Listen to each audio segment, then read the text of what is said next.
पहचान तू बनैला हो। तो सुन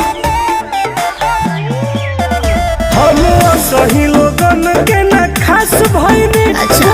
ढेर बदमाशन के बस कइनी।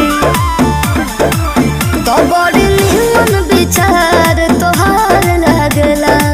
आगे सुनो। बोलो। नमव के हमर जयकार लागेला। अच्छा। वाला जनता दरबार लागेला। सारा दुश्मन हमर साथ लागेला। हर रविवार दरबार लागेला। माफिया है माफिया।